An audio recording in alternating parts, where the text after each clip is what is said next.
Hello दोस्तों, स्वागत है आप सभी का कृषि विज्ञान क्लासेस यूट्यूब चैनल पर। दोस्तों, आज हम बात कर रहे हैं बीएससी एग्रीकल्चर फोर्थ सेमेस्टर में वाटर मैनेजमेंट सब्जेक्ट की। और इस सब्जेक्ट में हमारे कुछ टॉपिक हो चुके हैं और उसी कड़ी को हम आगे बढ़ाते हुए आज की क्लास में हम चर्चा करने वाले हैं वाटर रिसोर्सेज एंड जो इरिगेशन डेवलपमेंट इन इंडिया। यानी कि एक तो वाटर रिसोर्सेज यानी कि जल संसाधनों की हम बात करने वाले हैं।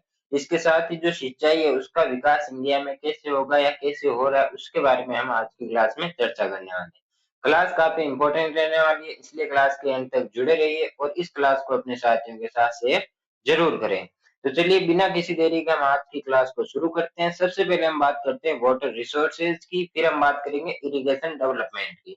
तो सबसे पहले हम इसका जो इंट्रोडक्शन होता है उस पर हम बात करते हैं कि जो वाटर है एक महत्वपूर्ण प्राकृतिक संसाधन है, यानी कि नेचुरल रिसोर्सेज होता है जो पृथ्वी पर जीवन के लिए आवश्यक होता है। यानी कि जो कहावत है जल है तो कल है या जल ही जीवन है, ये कहावत झूठ नहीं है, क्योंकि जल के बिना जीवन संभव नहीं है। क्योंकि जल हमारे जब हम उठते हैं सुबह उससे लेकर शाम तक जल की बहुत, भले वो खाना हो पीना हो जो भी हो, उसमें जल की बहुत महत्वपूर्ण भूमिका होती है। यानी कि बिजली भी यदि आप यूज कर रहे हैं तो बिजली भी पानी से बनती है।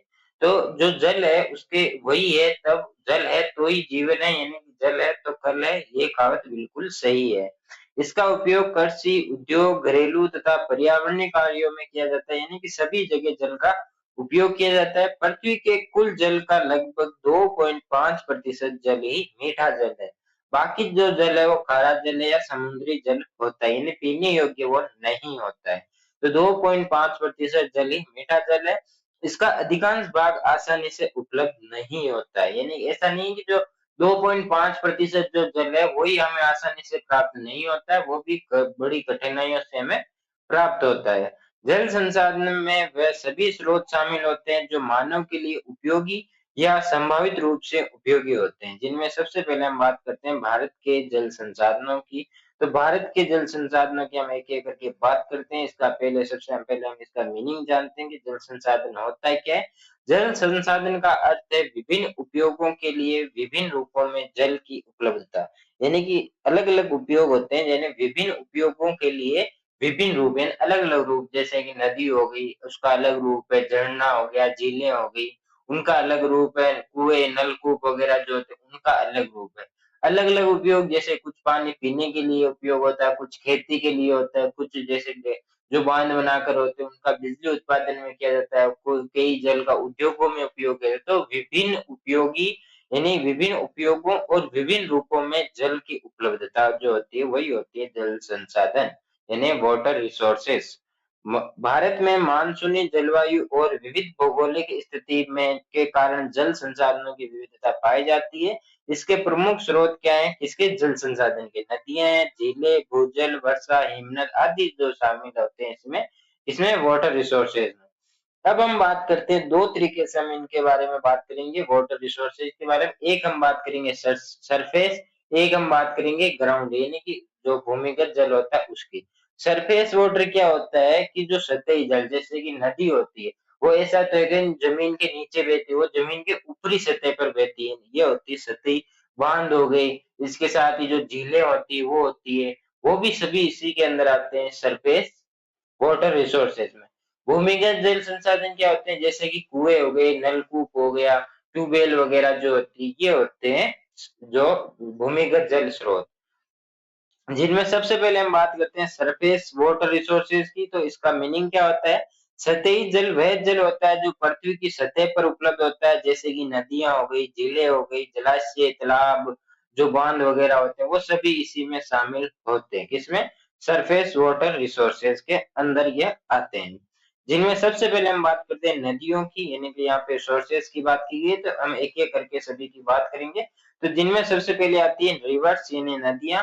तो भारत में गंगा, ब्रह्मपुत्र और सिंधु जैसी प्रमुख नदियां इसमें होती है, और भी अनेकों नदियां होती है जो सभी सरफेस वाटर रिसोर्सेज के अंदर आती है। ये केवल उदाहरण के लिए यहाँ पे नाम दिए गए, और भी कई नदियां होती है, यमुना हो गई, और भी कई जो नर्मदा नदी होती है, और भी ऐसी कई नदियां होती है। नदियां भारत में सिंचाई का प्रमुख प्रमुख स्रोत होती है या मुख्य स्रोत होती है, क्योंकि कई ऐसे राज्य हैं या ऐसे जो क्षेत्र हैं जहाँ पे केवल सिंचाई का जो स्रोत है वो नदियां होती है। तो ये जो सिंचाई का मुख्य स्रोत होती है कौन? रिवर्स। उदाहरण गंगा नदी बेसिन उत्तर भारत में कृषि को सहारा देती है। और इसके साथ ही यदि हम नेक्स्ट बात करें लेक्स यानी झीलें, तो झीलें मीठे जल को सिंचित करती है और सिंचाई और पेयजल में सहायक होती है, जैसे कि डेल झील हो गई, चिल्का झील होगी, और भी जैसे फतेह सागर झील होगी, अन्ना सागर झील होगी। ऐसे भी राजस्थान में भी बहुत सारी झीलें, पिछोला झील हो गई, और भी कई झीलें हैं। और इसके साथ ही यदि हम बात करें जलाशयों की, तो जलाशयों में क्या होता है? बांध द्वारा बनाया गया कृत्रिम जल संग्रहण, यानी कि जितने भी जो बांध होते हैं, भांगड़ा नांगल बांध हो गया, और इसके साथ ही और भी कई बांध होते हैं जो सभी इसी के अंतर्गत आते हैं। ये क्या करते हैं? सिंचाई में काम में आता है इनका जल। इसके साथ ही जो जल विद्युत यानी कि जो बिजली बनाने में भी इसका प्रयोग किया जाता है।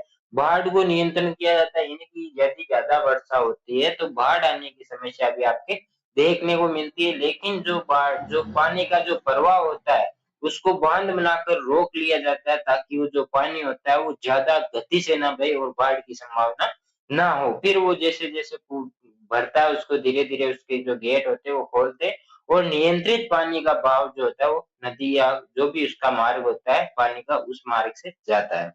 फिर आता है तालाब और टैंक, यानी कि पॉन्ड्स एंड जो टैंक आते हैं उनकी हम बात करते हैं। तो छोटे जल स्रोत ग्रामीण क्षेत्रों में उपयोगी होते हैं। वर्षा जल संचयन और सिंचाई के लिए ये सभी आवश्यक होते हैं। इन्हें तालाब वगैरह जो बनाते हैं वो सभी इसके अंतर्गत आते हैं। अब हम इनकी महत्व की बात करते हैं, इंपॉर्टेंस की, किसके? जो सरफेस वाटर रिसोर्सेज होते हैं उनके महत्व की बात कर रहे हैं। कृषि में सिंचाई के प्रमुख स्रोत होते हैं, पेयजल आपूर्ति में भी सहायक होते हैं। यानी नदियां भी कई ऐसी होती है जो पानी पीने जैसा भी होता है, और कई ऐसे तालाब भी होते हैं जो पौंड वगैरह जो होते हैं, इनका भी हम पानी पीने के लिए इनका इस्तेमाल करते हैं। मीठे जल की जो झीलें होती है, जो लेक्स होती है, उनका भी हम उनका प्रयोग करते हैं पेयजल के रूप में। औद्योगिक उपयोग में पारिस्थितिक संतुलन बनाए रखने में भी रखता है, या बनाए रखने में भी ये योगदान देता है। अब हम बात करते हैं ग्राउंड वाटर रिसोर्सेज, यानी कि भूजल संसाधन या भूमिगत जल संसाधनों की हम बात करते हैं। सबसे पहले हम इसका मीनिंग देखते हैं कि भूमिगत जल क्या होता है। कि जो भूजल वह जल होता है जो पृथ्वी की सतह के नीचे मिट्टी के छिद्रों और चट्टानों में पाया जाता है। यानी कि भूमि में जो जल पाया जाता है उसको ग्राउंड वाटर रिसोर्सेज कहते हैं, या भूमिगत जल या भूजल संसाधन हम उसको कहते हैं। स्रोत क्या है? जैसे कि कुएं हो गए, नलकूप हो गया, और भी कई ऐसे होते हैं जो इसी के उदाहरण होते हैं। जो एक एक करके हम सभी की बात करते हैं। सबसे पहला आता है वेल्स, जिन्हें हम कहते हैं कुएं। तो भूजल निकालने की पारंपरिक विधि है, जिसमें खुदाई वाले कुएं भी आते हैं, नलकूप भी आते हैं। और नेक्स्ट आता है ट्यूबवेल्स, यानी कि जो नलकूप, ट्यूबवेल वगैरह जो होती है वो इसी में शामिल होती है। गहरे कुएं जिनमें पंप द्वारा जल निकाला जाता है, यानी इसमें मोटर लगती है, और उससे सिंचाई वगैरह जो होती है वो किया जाता है। नेक्स्ट आता है जल भ्रंत, यानी जल भ्रंत क्या होता है? भूमिगत जल धारण करने वाली चट्टानें और मिट्टी की जो परतें होती है उन्हें हम कहते हैं जल भ्रंत, जो कि भूजल का प्रमुख भंडार भी होता है। और इसी के साथ ये हमारा जो ग्राउंड वाटर होता है ये यहाँ पे कंप्लीट होता है। अब हम इसकी बात करते हैं महत्व की, यानी इम्पोर्टेंस की। इसमें कोई ज्यादा समझाने वाली बात है नहीं, क्योंकि आपको पता है कुआं क्या होता है, जो ट्यूबवेल्स वगैरह होती है वो क्या होती है, झीलें क्या होती है, नदियां क्या होती है, ये सभी को पता है, क्योंकि आप बीएससी कर रहे हो, आप छोटी क्लासों से पढ़ रहे हो कि नदियां क्या होती है, आपने देखी भी होगी नदियां, ट्यूबवेल्स वगैरह। तो ज्यादा इसमें समझाने वाली कोई बड़ी बात है नहीं, ताकि आप जो आपको समझ में ना आए उसको बार बार समझना पड़े। तो आप अच्छे से केवल समझ में ये आना चाहिए कि हम इसमें क्या पढ़ रहे हैं, कौन सा पॉइंट कहाँ पे आपको लिख के आना है, या किस तरह से आपको आंसर लिख के आना है। सूखे के समय विश्वसनीय जल स्रोत प्रदान करता है, यानी कि ट्यूबवेल से है, कुएं हैं, तो उनमें यदि पानी है तो वो क्या करता है कि यदि सूखा पड़ गया तो उस समय क्या है कि जल स्रोत के रूप में हमें जल प्राप्त करता है या जल प्रदान कराता है। भारत में सिंचाई के प्रमुख स्रोतों में लगभग जो 60 से 65% है वो भूजल संसाधन होते हैं। पेयजल के रूप में, यानी ट्यूबवेल्स में यदि जो ट्यूबवेल वगैरह जो होते हैं, कुएं, यदि उनमें पानी मीठा है तो वो पीने के लिए भी काम में लेते हैं, सिंपल सी बात है। वाष्पीकरण हानि कम होती है, यानी कि यदि वहां पे ज्यादा धूप नहीं जाएगी तो वाष्पीकरण भी कम होगा। अब इनमें समस्या क्या आती है कि जो भूजल होता है उसका अत्यधिक दोहन हो रहा है, जल प्रदूषण बढ़ रहा है, जल में का असमान वितरण और मानसून पर निर्भरता, यानी ये सभी इसकी समस्याएं होती है जो नॉर्मली आपको पता होनी चाहिए कि जैसे कि जो समस्याएँ क्या है कि जो भूमिगत जल है वो निरंतर उसका स्तर जो है वो बढ़ता जा रहा है। यानी कि कहीं-कहीं पे आपको मिलेगा कि जो पानी है वो 300 से 400 फीट नीचे ही आपको पानी आ जाएगा ट्यूबवेल्स में, और कहीं-कहीं पे यदि 800 1000 फीट भी खोदे तो भी पानी नहीं आता, तो ये सब इसी की समस्याएँ होती है। अब हम बात करते हैं इरिगेशन डेवलपमेंट की, यानी कि सिंचाई विकास की हम बात करते हैं। अब तक हमने बात की थी वाटर रिसोर्सेज की। ये हमारा दूसरा टॉपिक यहाँ से चालू होता है, स्टार्ट होता है। कौन सा? Irrigation development in India. तो मीनिंग इसका क्या होता है कि सिंचाई विकास का अर्थ क्या है कि कृषि उत्पादन बढ़ाने के लिए सिंचाई सुविधाओं का विस्तार, सुधार और प्रबंधन, यानी मैनेजमेंट, इसका यही होता है मीनिंग। अब हम बात करते हैं टाइप्स ऑफ इरिगेशन डेवलपमेंट, यानी कि इसके प्रकार क्या है। तो इसके मुख्यतः 4 प्रकार होते हैं। पहला आता है बड़े सिंचाई परियोजना, जो कि लगभग 10,000 हेक्टेयर से अधिक क्षेत्र को कवर करती है। दूसरा आता है मध्यम, जो कि 2,000 से लेकर 10,000 हेक्टेयर तक जो क्षेत्र होता है उसको कवर करती है। फिर आता है लघु, यानी कि जो 2,000 से कम हेक्टेयर जो क्षेत्र होता है उसको कवर करती है। तो ये होता है। फिर आता है जो मॉडर्न जो सिंचाई मेथड होते हैं वो उसमें आते हैं। तो एक-एक करके हम सभी की बात करते हैं। तो सबसे पहला आता है बड़ा सिंचाई परियोजना, जो कि 10,000 हेक्टेयर से अधिक क्षेत्र को कवर करता है। जिसमें आते हैं बड़े बांध हो गए, नहरें होगी, नदियाँ होगी, ये सभी इसी में शामिल होती है। मध्यम परियोजनाएँ क्या है कि जो 2,000 से लेकर 10,000 हेक्टेयर क्षेत्र जो होता है, उसको कवर करती है। इसमें आते हैं कुएँ हो गए, तालाब हो गए, और इसी के साथ जो नलकूप वगैरह जो होते हैं, वो आते हैं लघु परियोजना में। इसमें तो और आते हैं, इन्हें नदियाँ वगैरह जो होती है वो आती है मध्यम में, और जो लघु परियोजनाएँ होती है वो आती है 2,000 हेक्टेयर से कम क्षेत्र में ये कवर करती है। इसमें ये सिंचाई का काम करती है। आधुनिक विधियाँ जिनमें आती है ड्रिप सिंचाई, जल को बचाती है, ड्रिप इरिगेशन जो होता है वो आधुनिक विधियों में आता है। फव्वारा विधि आती है, और भी कई ऐसी मेथड्स होते हैं जिनसे हम सिंचाई करते हैं। इसी के साथ हम आगे बढ़े तो नेक्स्ट आता है हमारा जो क्षेत्र अनुसार हम यदि इरिगेशन डेवलपमेंट की बात करें, तो एक-एक करके हम इसके क्षेत्र के अनुसार भी बात करते हैं, जिसमें सबसे पहला आता है उत्तरी मैदान, जो कि समतल भूमि है, उपजाऊ मिट्टी होती है, यानी उत्तरी जो मैदान होते हैं वहाँ पे क्या होता है, समतल भूमि होती है, उपजाऊ मिट्टी भी वहाँ पे होती है। तो यहाँ पे सिंचाई के प्रमुख संसाधन क्या है? नहरें होती है, नलकूप वगैरह जो ट्यूबवेल्स वगैरह होती है, वो यहाँ पे प्रमुख संसाधन होते हैं। फिर यदि हम बात करें प्रायद्वीपीय भारत, यानी कि इसमें क्या होता है, कठोर चट्टानें होती है, कम भूजल, यानी कि जहाँ कठोर चट्टानें होती है जिससे क्या भूजल, यानी कम भूजल का मतलब जो भूमिगत जल होता है वो कम होता है। टैंक सिंचाई महत्वपूर्ण होती है, यानी टैंक बनाकर यहाँ पे सिंचाई की जाती है, या भी कोई भी जैसे कि जो सरफेस वाटर रिसोर्सेज होते हैं वो सब यहाँ पे देखने को मिलते हैं। शुष्क क्षेत्र जैसे कि राजस्थान वगैरह जो होते हैं, जैसे जहाँ पे कम वर्षा होती है, अधिक वाष्पीकरण होता है, धूप ज्यादा होती है, वर्षा कम होती है, यहाँ पे ड्रिप और स्प्रिंकलर जो होता है, यानी कि जो फुहारा विधि का प्रयोग किया जाता है। पहाड़ी क्षेत्र में जहाँ पे ढाल अधिक होती है, नहरें कठिन होती है, नहर जो होती है वो कठिन होती है, टेरेस खेती या वर्षा जल संचयन द्वारा यहाँ पे खेती की जाती है। तो ये नॉर्मल चीज के बारे में बातें थी जो आपको पता होनी चाहिए।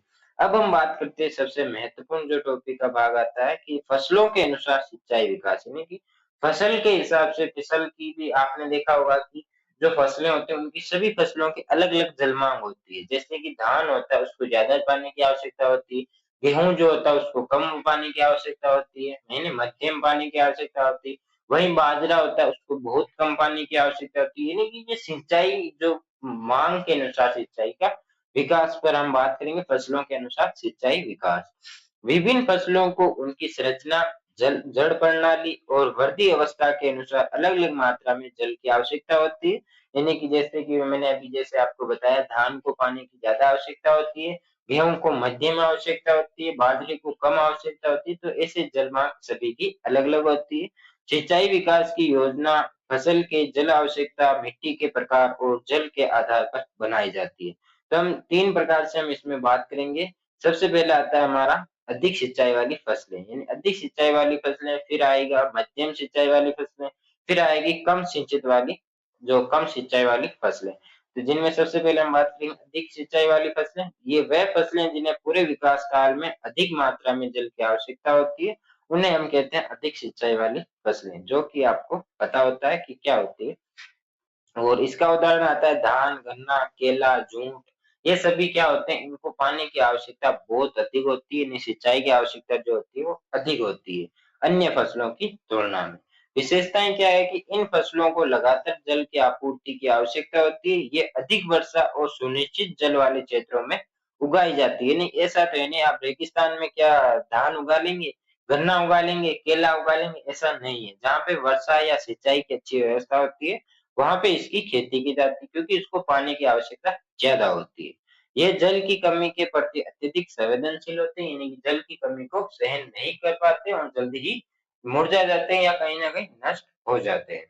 फिर आता है वाटर रिक्वायरमेंट की बात करते हैं, यानी जल मांग की बात करें, तो धान के लगभग 900 से 50 2500 एमएम जो जल की आवश्यकता होती है, 900 से 2500 एमएम।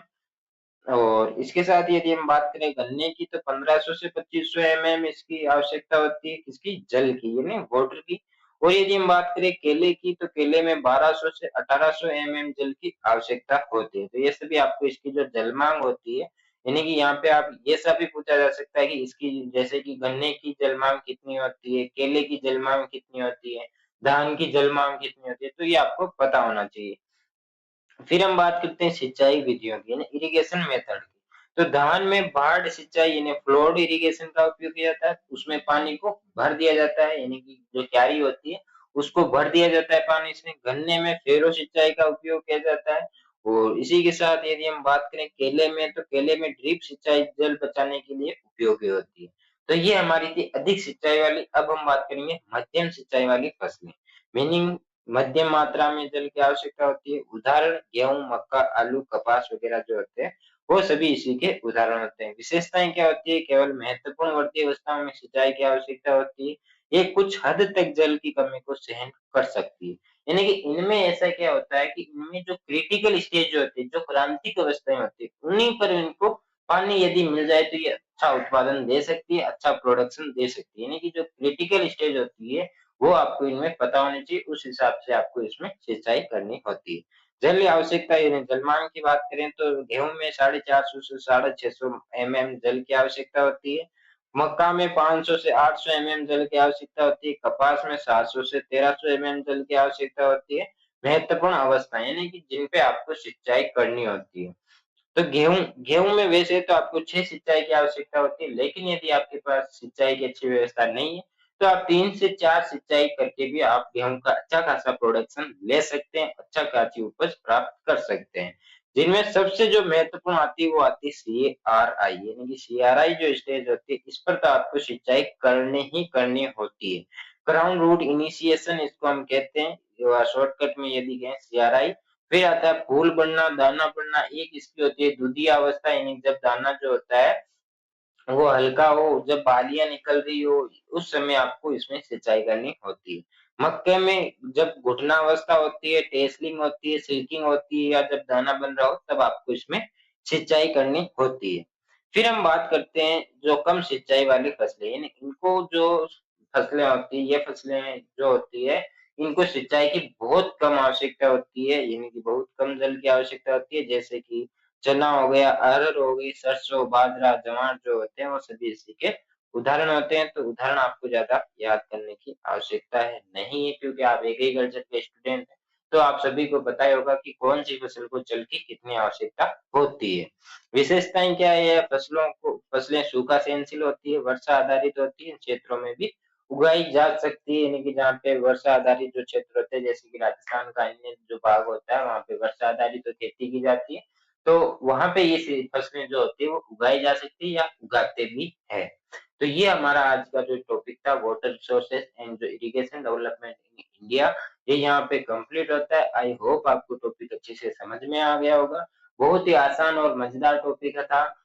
यदि आपको अच्छे से समझ में आ गया है तो क्लास को लाइक करके अपने साथियों के साथ से जरूर करें और चैनल को सब्सक्राइब करके बेल आइकन को प्रेस कर दें, ताकि जब भी क्लास अपलोड हो तब आपके पास नोटिफिकेशन सबसे पहले आए। और यदि आपको पुराने पेपर, गेस्ट पेपर या इंपॉर्टेंट क्वेश्चन की पीडीएफ चाहिए, तो वो आपको मिलेगी टेलीग्राम चैनल में। टेलीग्राम चैनल की जो लिंक है वो देखिए डिस्क्रिप्शन में, तो वहां से आप टेलीग्राम चैनल को जरूर ज्वाइन करें। वहां पे आपको मिलेगी पुराने पेपर, गेस्ट पेपर और इसके साथ ही एमसीक्यू, फिल ब्लैंक्स वगैरह वहां पे आपको मिल जाएंगे, जो कि मिलेंगे आपको एग्जाम के कुछ दिनों पहले। तो टेलीग्राम चैनल को ज्वाइन करना बिल्कुल ना भूलें। जल्दी मिलेंगे हम नए टॉपिक के साथ नई क्लास में, तब तक के लिए धन्यवाद। जय जवान जय किसान साथी।